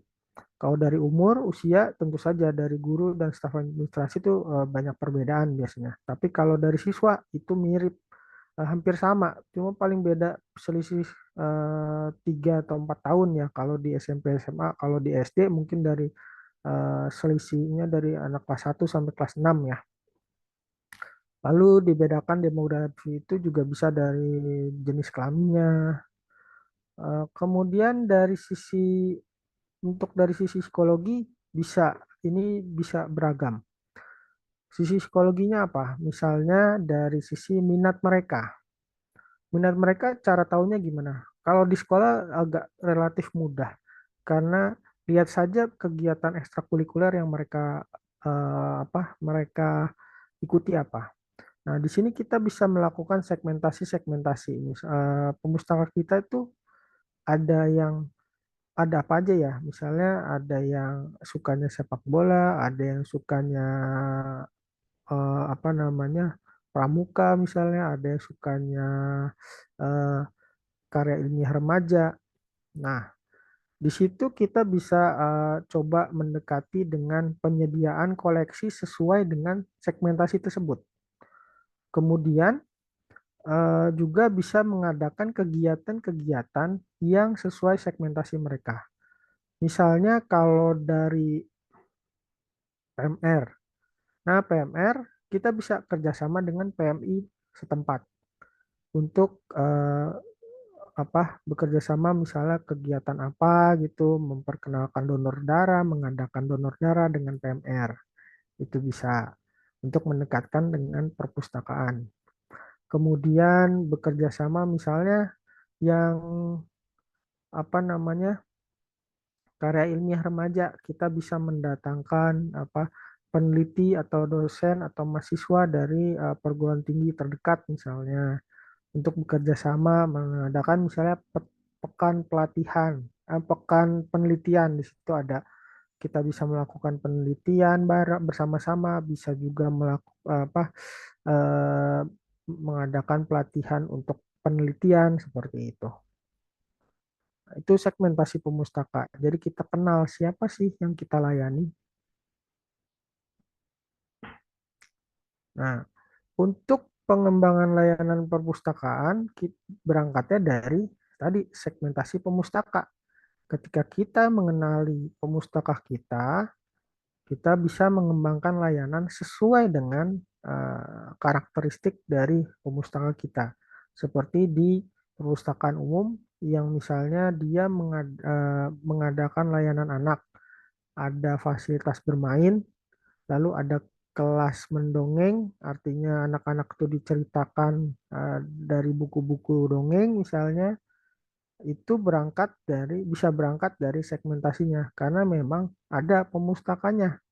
Kalau misalnya anak SMA, ya kan kita nggak mungkin mengadakan tadi fasilitas bermain buat anak-anak, nggak ketemu, nggak matching seperti itu.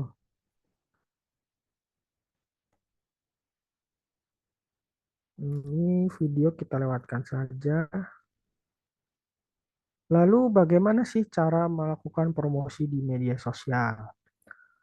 Cara melakukan promosi di media sosial sebenarnya ada dua, cara organik dan juga cara berbayar. Cara organik itu caranya gratis. Gimana caranya? Ya cukup posting-posting saja. Tetapi jangan sembarangan posting. Jangan hanya memposting kegiatan kita saja. Jadi kayaknya cuma ngasih laporan kita udah ngapain. Tapi postinglah sesuatu yang bermanfaat. Jadi, boleh kita sesekali memposting kegiatan-kegiatan kita supaya menunjukkan, oh nih kita nih, ini sudah ada kegiatan nih, ini sudah ada buku baru, ini buku-buku baru yang ada di perpustakaan. Tetapi kita juga perlu memposting sesuatu yang bermanfaat. Misalnya kalau di sekolah ada tadi ekstrakurikuler PMR, kita bisa memposting kebetulan ada buku di koleksi perpustakaan, buku tentang donor darah. Nah, kita bisa ditulis di memposting tentang donor darah, terus di bawahnya isi dari postingan ini diambil dari buku yang ada di perpustakaan, judulnya ini. Nah, itu bisa melakukan promosi seperti itu. Atau misalnya ada anak-anak yang suka dengan siswa-siswa yang senang bikin konten. Kebetulan di perpustakaan punya buku-buku untuk pembuatan konten. Nah, Bapak Ibu bisa memposting misalnya tips-tips memilih kamera. Nah, tips ini diambil dari buku apa yang memang ada di perpustakaan. Organik itu memang sederhananya adalah memposting secara gratis ya. Tapi di sini punya kelemahan. Karena postingan organik itu hanya menjangkau tidak sampai 10% dari followers kita. Kalau di Facebook tidak sampai 10% dari friends atau teman yang kita punya di Facebook. Jadi kurang luas jangkauannya. Lalu kalau berbayar bagaimana? Berbayar itu lebih tepat sasaran ya. Karena dengan beriklan dengan cara berbayar, promosi berbayar di media sosial, kita bisa menentukan misalnya kita mau mengadakan talk show tentang laki-laki misalnya, anak laki-laki. Ya, kita di situ bisa filter, kita hanya mau mempromosikan itu ke laki-laki. Bisa. Kemudian atau kadang pihak sekolah mau mengadakan suatu acara yang juga terbuka untuk umum misalnya. Tapi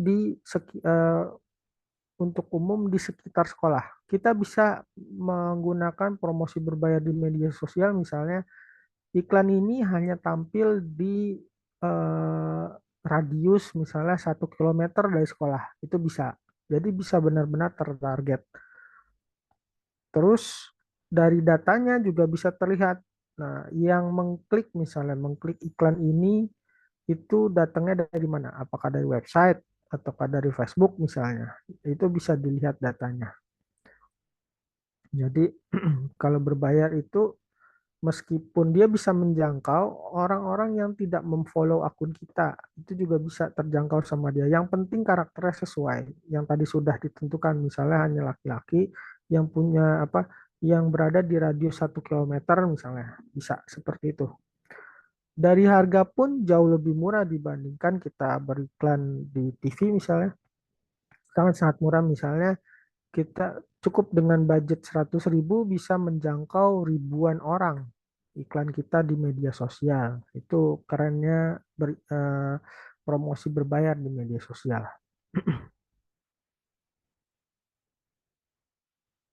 Lalu apa saja langkah-langkah promosi di media sosial? Yang pertama, kita bisa meriset dengan melihat media sosial lain yang kira-kira sejenis. Ini mereka iklannya seperti apa nih? Nah, lalu kita membuat kontennya.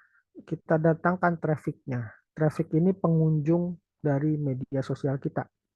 Kita buat kontennya. Ya, tentu konten ini adalah materi promosi yang memang sesuai dengan apa yang kita promosikan. Setelah traffic datang, kita membuat komunitasnya, building community. Misalnya Bapak Ibu promosinya untuk ke siswa sekolahnya saja. Maka building community itu mengumpulkan mereka dalam satu grup ya. Bisa grup WhatsApp atau grup Telegram seperti itu. Atau kalau misalnya di Facebook bisa Facebook group. Nah, itu juga building community di situ. Apa itu traffic? Traffic adalah orang-orang yang mengunjungi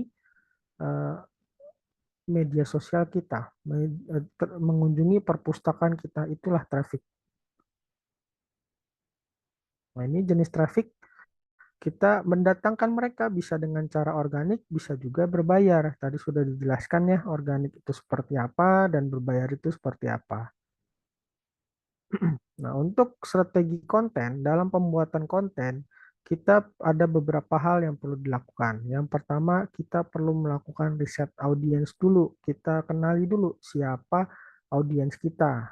Kemudian tujuan dari kontennya itu apa? Apakah untuk misalnya dapetin followers atau hanya untuk supaya mereka datang ke perpustakaan? Tentu kontennya akan berbeda. Lalu susun konten yang berkualitas sesuai dengan audiensnya, sesuai dengan tujuannya. Gunakan hashtag yang sesuai, jangan mengada-ngada. Ini banyak sekali yang menggunakan hashtag yang nggak nyambung dengan kontennya. Dan kalau ada komen itu kita berinteraksi juga, balas komentarnya, jangan didiamkan saja. Kemudian kita analisa hasilnya, bagaimana engagement-nya, berapa yang like, berapa yang save, berapa yang komen, kita optimalkan lagi. Lalu gunakan berbagai jenis konten. Misalnya jangan hanya konten posting satu postingan gambar, tapi bisa pakai carousel misalnya, bisa pakai video. Videonya bisa pendek, bisa panjang, seperti itu. Bisa dengan format storytelling misalnya, bisa dengan format misalnya langsung menyebutkan tips and trick, bisa juga. Kemudian kita bisa mengadakan kontes. Jadi untuk meningkatkan interaksi kita bisa kontes, walaupun tidak berhadiah langsung.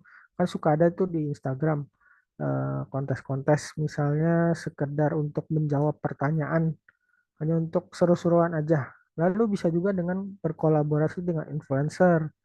Kalau skalanya kecil seperti perpustakaan sekolah, kita bisa lihat dari siswa-siswa itu mana yang paling banyak followersnya. Kita bisa berkolaborasi. Tadi bisa dengan bentuk penunjukan brand ambassador misalnya, itu bisa.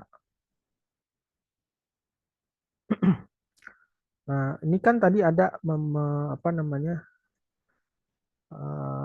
building community atau membentuk komunitas ya. Perpustakaan juga bisa membentuk komunitasnya sendiri, misalnya komunitas klub baca buku. Nah, membentuk ekstrakurikuler misalnya klub pecinta perpustakaan.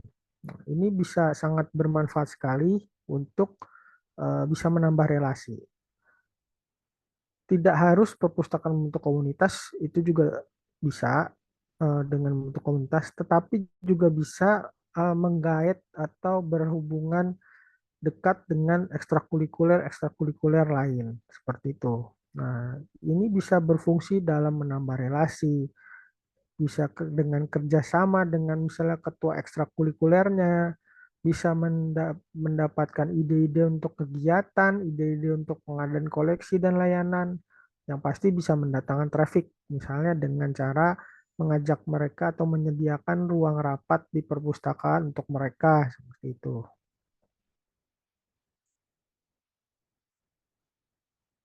Saya print screen dulu.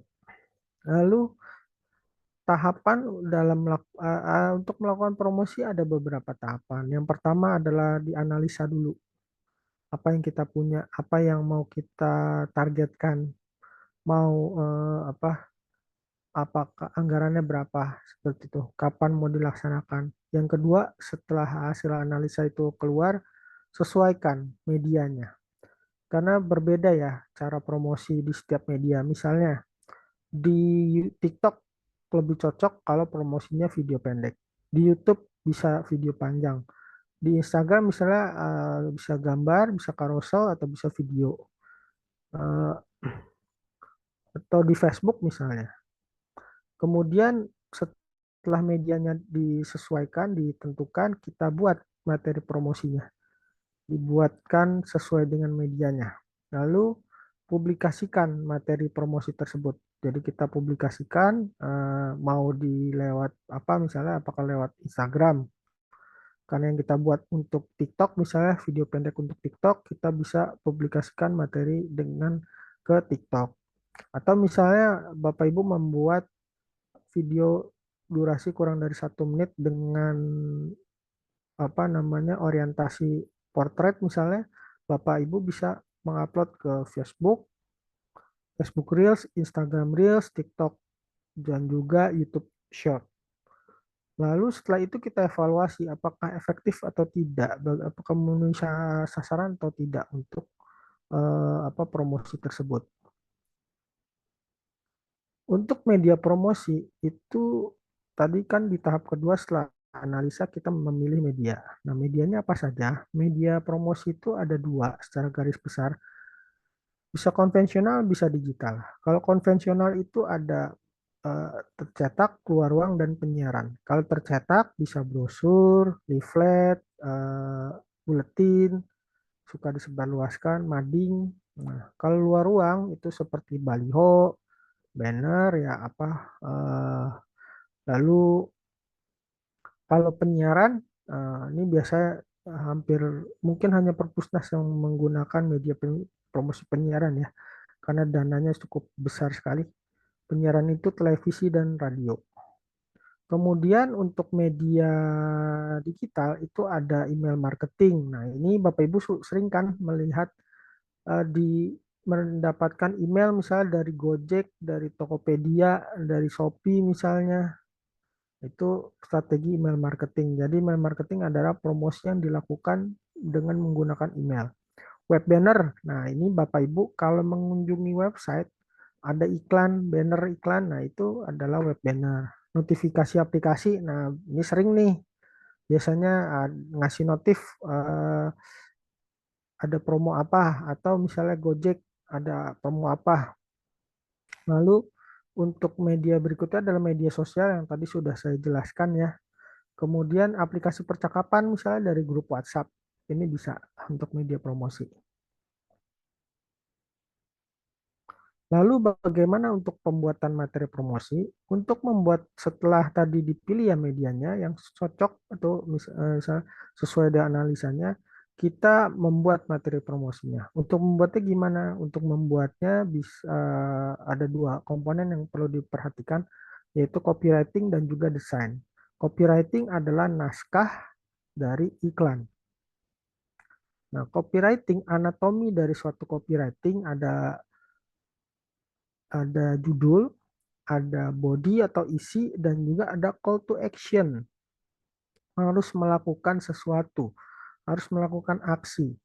Jadi apa yang kalau nanti saya kasih contoh biar mudah ya membedah. Lalu formula AIDA juga nanti kan saya contoh untuk mudah memahaminya seperti apa.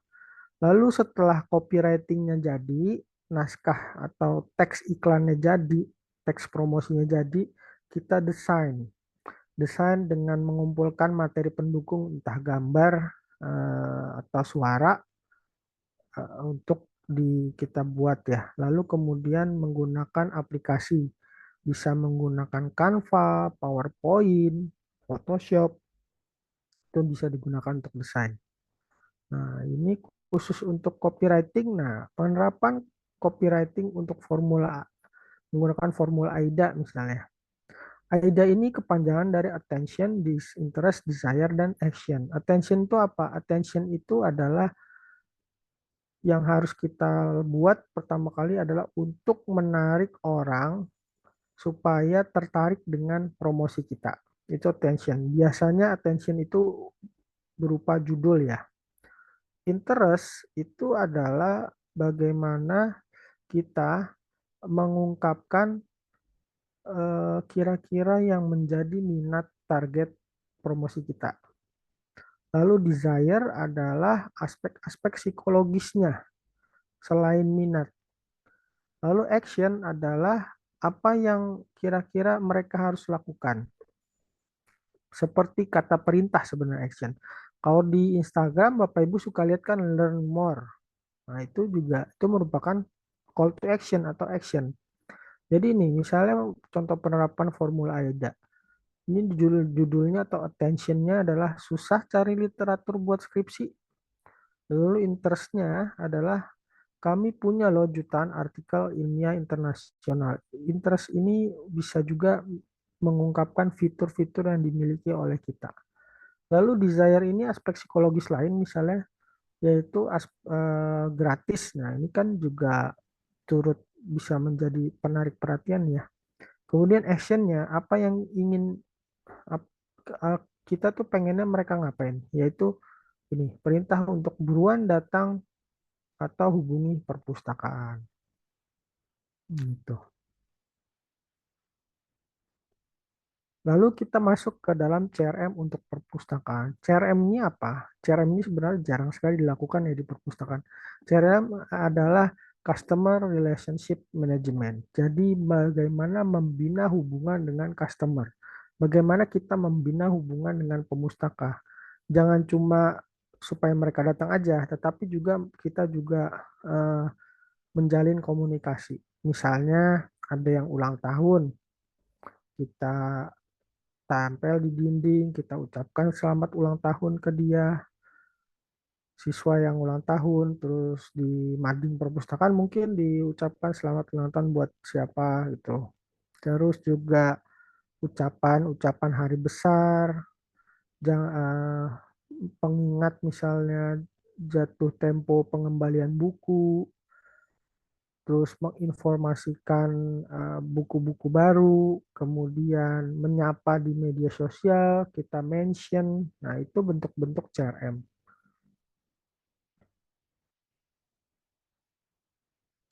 Strategi pemasaran sendiri secara garis besar bisa dibagi menjadi 4, yaitu kita lakukan analisa. Hasil analisanya kita buat perencanaan, lalu kita laksanakan dan kita evaluasi. Ini videonya, kita pas dulu.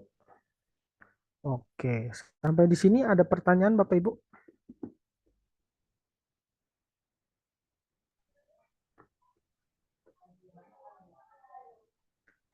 Tidak ada? Ya, Pak. Oh ya, siapa? Pak Suyudi, Pak Suyudi ya.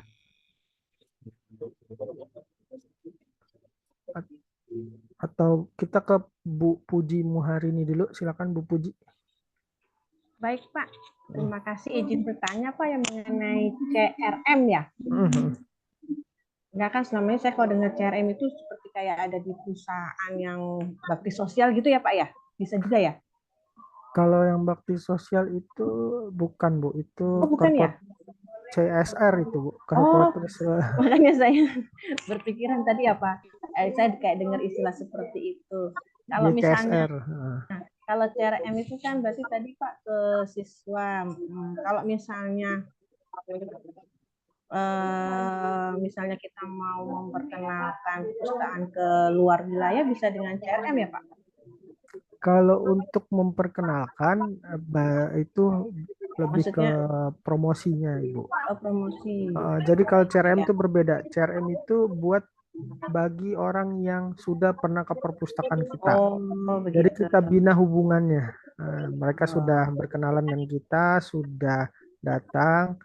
Nah, bagaimana supaya membuat mereka datang lagi, membuat mereka loyal. Nah, itu. Jangan lost kontak intinya. Oh iya. Baik. Kalau gitu bisa juga Pak CRM itu misalnya kayak kita buat misalnya ada souvenir kayak gitu Pak, bisa ya Pak? Nah, bisa itu. Oh ya. Misalnya sudah berkunjung terus kita beri kayak mungkin pembatas buku gitu ya Pak ya? Ya, bisa juga seperti itu. Baik. Baik Pak, itu saja Pak. Terima kasih. Iya, sama-sama. Iya, Pak Suyudi. Silahkan. Halo Pak Suyudi.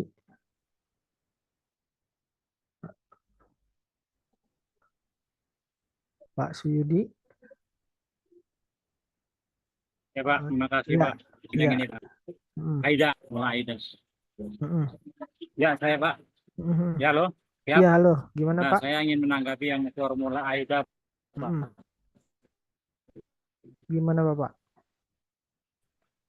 Jadi di formula Aida itu sebenarnya dari awalnya berbeda.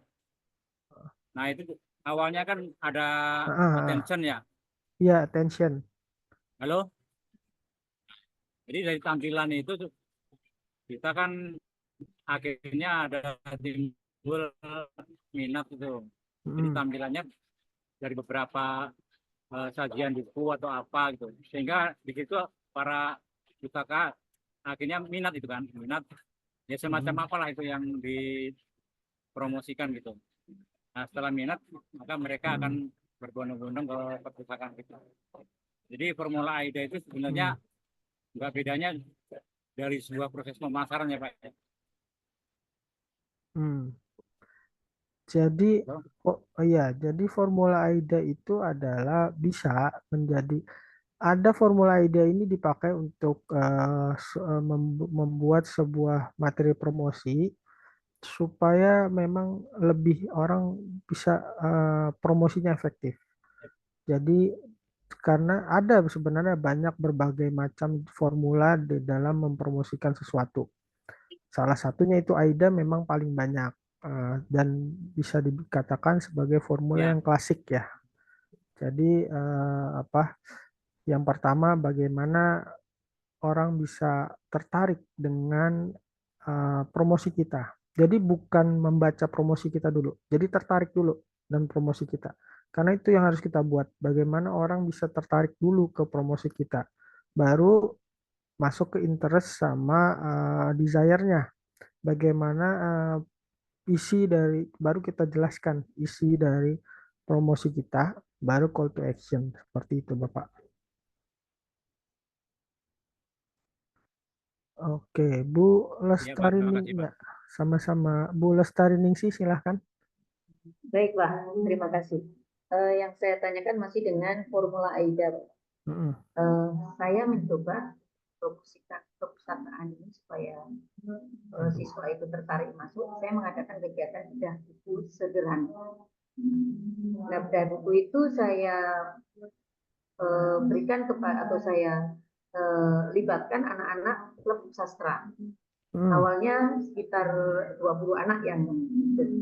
Kemudian dari 20 ini kemudian berkembang menjadi 40, kemudian menjadi sampai terakhir 120 pesertanya.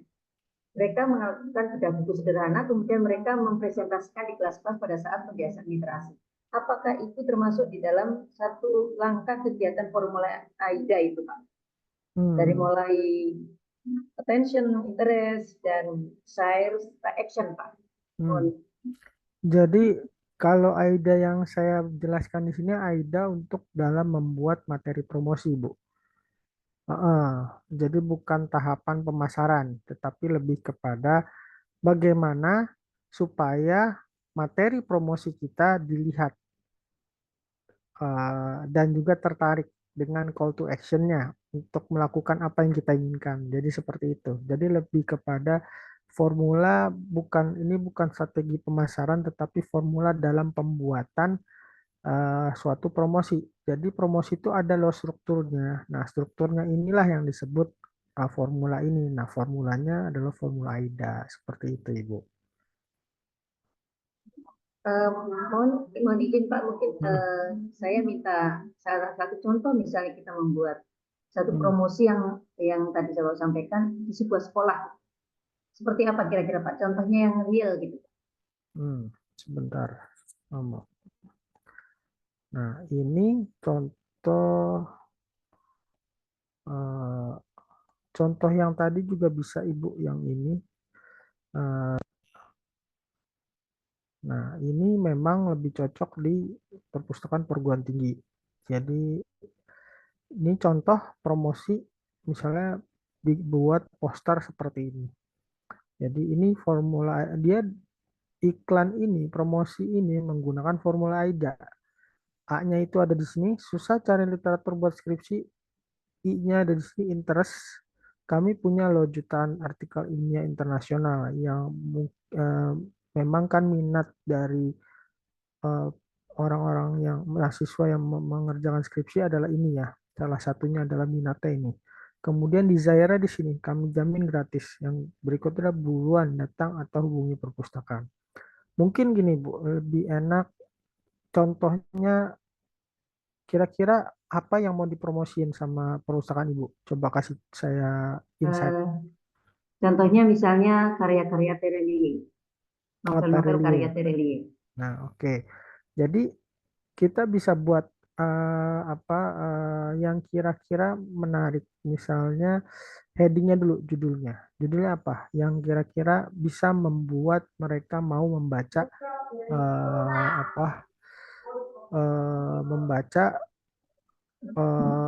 promosinya. Misalnya untuk attention-nya bisa mengutip kata-kata Terelie. Kasih kutipan. Terus baru di sini perpustakaan punya banyak loh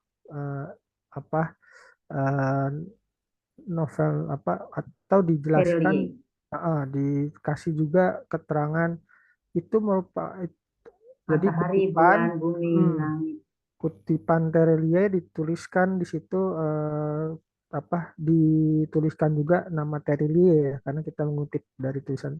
Nah, di sini kami punya loh, perusahaan punya loh novel-novel Terelie, banyak novel Terelie. Terus tulis saja gratis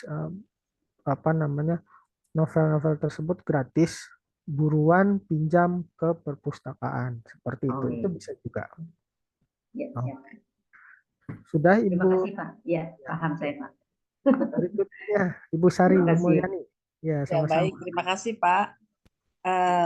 Berkaitan dengan promosi nih Pak. Kita kan berpromosi itu tujuannya adalah untuk menarik pemustaka datang ke perpustakaan ya Pak. Dan itu bisa kita lakukan bisa di momen-momen pertemuan, misalnya di pertemuan guru atau pertemuan OSIS, mungkin bisa disampaikan juga kali ya Pak ya, untuk mengundang bahwa di perpustakaan ada sesuatu gitu. Selain mungkin dibuatkan semacam poster seperti tadi yang Bapak contohkan dengan metode AIDA tadi ya Pak ya. Dan kira-kira juga Pak, bagaimana caranya si pemustaka ini lebih tertarik lagi, mungkin bisa nggak kita membuat promosi dengan cara mengadakan lomba-lomba gitu misalnya di perpustakaan, atau memberikan kayak semacam tantangan gitu untuk para pustaka, boleh nggak gitu seperti itu Pak?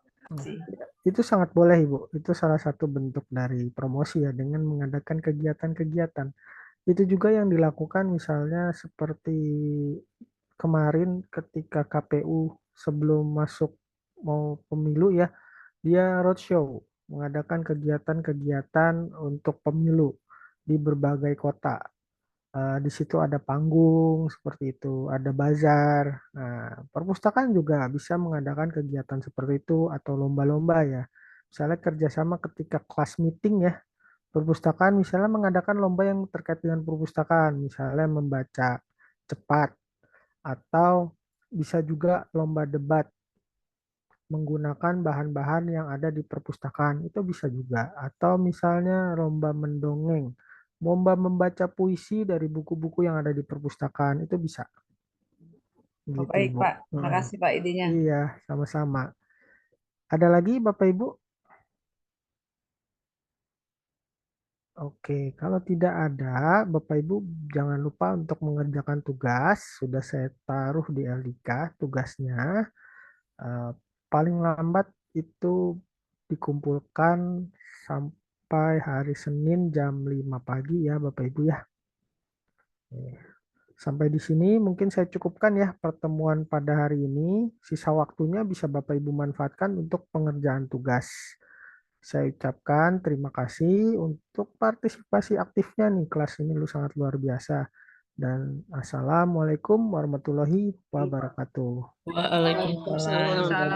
Terima kasih, Pak.